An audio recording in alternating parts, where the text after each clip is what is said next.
Halo semuanya, selamat datang di sesi penjelasan kita kali ini. Pernah nggak sih pas buka aplikasi investasi, kalian langsung disuguhi deretan angka yang kedap-kedip merah, hijau, plus sekumpulan kode huruf yang bikin pusing? Ya, gampang banget sih emang, buat terjebak di permainan tebak-tebakan harga saham harian. Tapi hari ini, kita bakal ubah total cara kalian ngelihat pasar saham. Tujuan utama kita di sini adalah ngebongkar misteri yang namanya valuasi saham. Kita mau ubah mindset dari sekedar menebak harga, jadi pola pikir seorang pemilik bisnis sejati yang lagi ngelihat prospek usaha di dunia nyata. Jadi yuk, kita pinggirin dulu deh grafik-grafik rumit itu sebentar dan fokus ke fondasi aslinya dalam ngebangun kekayaan.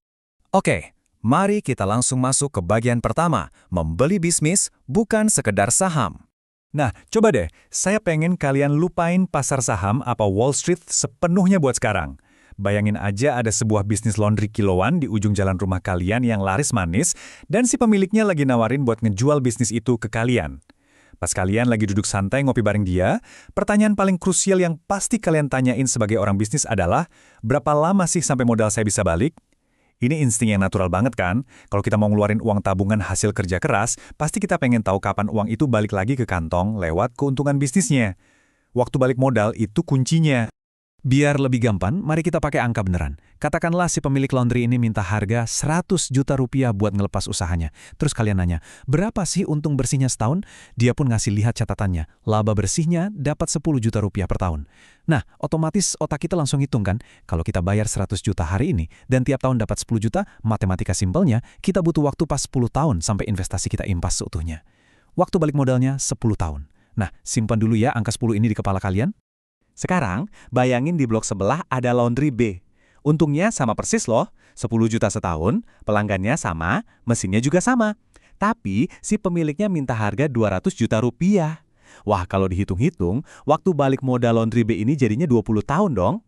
Seketika, tanpa perlu gelar sarjana ekonomi pun, kalian pasti langsung tahu kalau laundry A adalah pilihan yang jauh lebih masuk akal. Jelas banget kan? Dan tahu nggak? Hitungan super simple yang baru aja kalian lakuin di kepala itu sebenarnya adalah jantung dari valuasi saham. Kalian baru aja mikir persis kayak investor legendaris. Lanjut ke bagian 2, yuk kita lihat terjemahan Wall Street-nya biar lebih paham matematikanya. Mari kita terjemahin logika laundry tadi ke bahasa pasar saham. Nah, yang menarik banget dari sini adalah singkatan finansial keren yang sering kalian dengar, yaitu PR atau Price to Earning Ratio, itu sebenarnya cuma istilah elitnya Wall Street buat matematika laundry yang tadi kita obrolin. Cuma harga dibagi laba. Jadi kalau sebuah saham punya PR 10, itu sama persis kayak laundry A yang butuh 10 tahun buat balik modal. Rasio ini simpelnya ngukur seberapa berani kalian sebagai investor ngebayar untuk setiap 1 rupiah keuntungan yang dicetak sama perusahaannya. Terus ada juga nih temannya CPR, yaitu EPS atau Earnings Per Share. Jangan keburu jiper dulu sama namanya. EPS ini secara harfiah cuma jatah keuntungan tahunan untuk tiap lembar saham yang kalian pegang. Kalau balik ke analogi laundry tadi, EPS ini tuh si untung 10 juta per tahun yang udah diiris-iris jadi potongan lembar saham kecil biar siapa aja bisa beli porsinya. Intinya, keuntungan per lembar saham ini adalah bahan bakar yang ngerjain perhitungan rasio PER tadi. Alasan kenapa PER ini beneran luar biasa buat kita adalah, dia bisa nyederhanain lautan data, pergerakan harga yang mengintimidasi, dan laporan keuangan yang setebal bantal. Jadi satu pertanyaan yang praktis banget, berapa kali lipat sih laba tahunan yang lagi saya bayar buat punya perusahaan ini? Pas kalian ngecek saham di aplikasi, coba terus tanyain ini ke diri sendiri. Percaya deh, mindset kalian bakal langsung berubah dari sekedar spekulan yang nebak-nebak, jadi business owner betulan. Oke, kita masuk ke bagian 3, yaitu PR sebagai kompas valuasi investor di dunia nyata.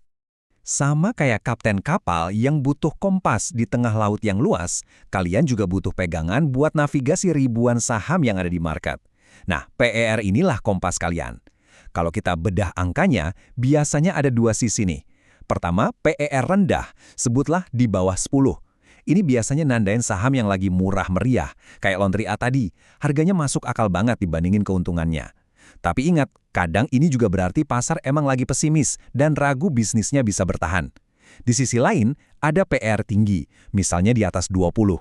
Artinya butuh 20 tahun buat balik modal. Saham kayak gini biasanya dibilang mahal, kecuali kalau investor emang super yakin labanya bakal meledak di tahun-tahun mendatang. Ya kayak saham-saham startup teknologi gitulah.